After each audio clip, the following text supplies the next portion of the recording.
lives, to experience what we did today as a community and the trauma and everything that went down.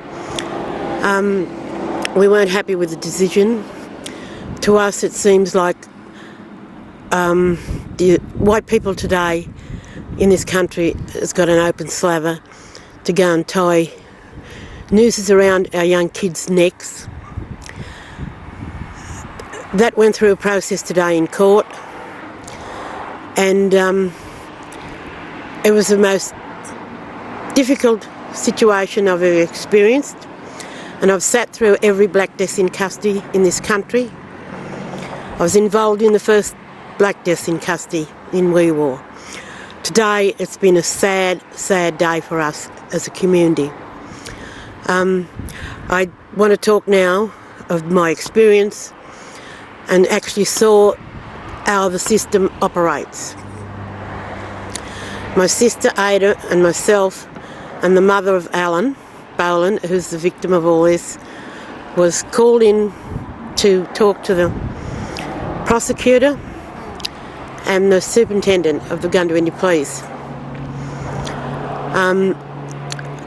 Their conversation with us was surrounded by the case itself regarding Alan, and they said to us that they couldn't get Alan down here, so it was up to Rosalind, the mother, to make a decision. They also said that if Alan didn't get here, those two white fellas would walk over that court scot-free. So the option was either, the first instance they wanted, there was two charges. There was assault charges, but the other one was aggravated assault charge, which was a very serious charge. And the option was put to Rosalind as a mother, would she drop the serious charge and go along with the common assault charge. She didn't want to do it, and neither did we. We wanted to see some justice today, but the prosecutor and the sergeant kept coming in and saying, we haven't got time, we can't find Alan, let's go with the common assault charge. And I have never ever in my life seen the operations like that before in my life. They did put so much pressure on that mother. She was very, very traumatised. Her main concern was her son, because she said he was traumatised, and he still is. And 11:05, they came in and said, we've got another 15 minutes to go, then we go in to see the magistrate.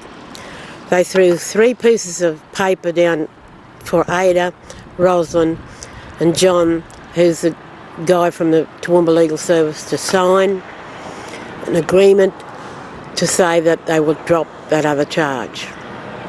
There was so much pressure on the mother.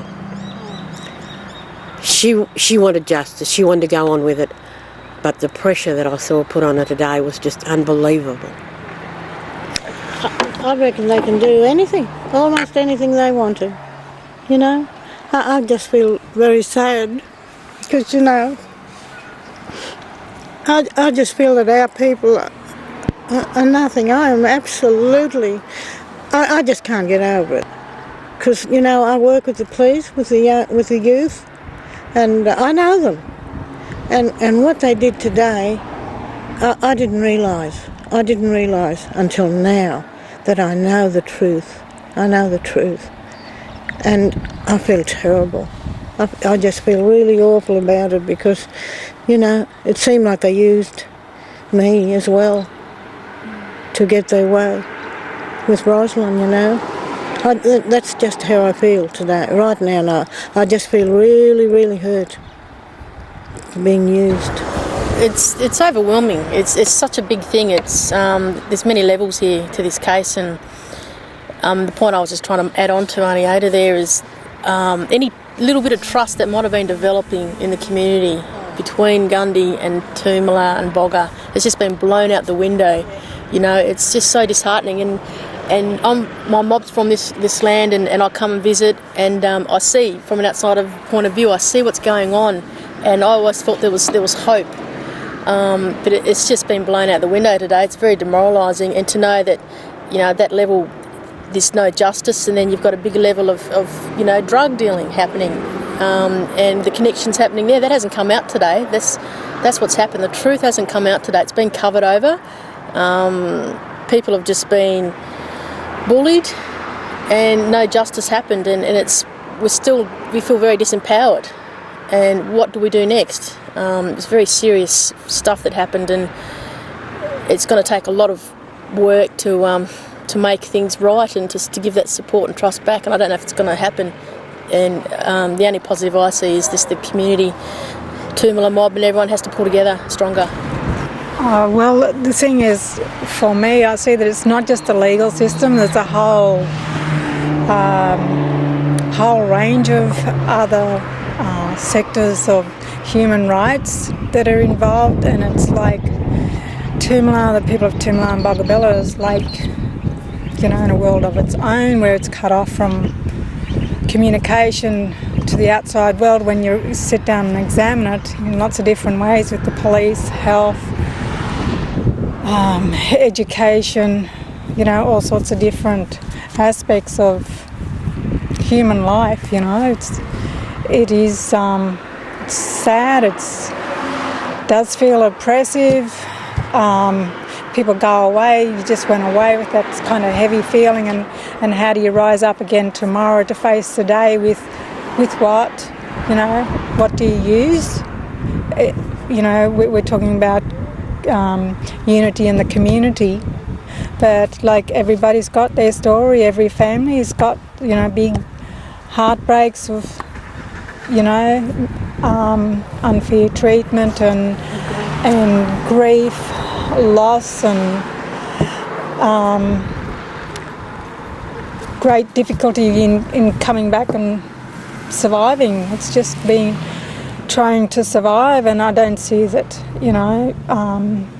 fundamentally anything's really changed, because we can talk about times of the past when it's happened. These kind of things have happened before with our older people. I can remember the time when police come onto the mission when I was a little girl, taking my uncle out of bed in the middle of the night. And, Auntie Ada will talk about, in this case, some of the things that happen, how they come across, how the farmers swam across to get the boys, once they did get away, swam across the river to Toomelah land. And that's our land, and so much wasn't said in court. Roslyn didn't have any legal representation at all. Nobody came to see Roslyn from the last court to today. Nobody came to see her.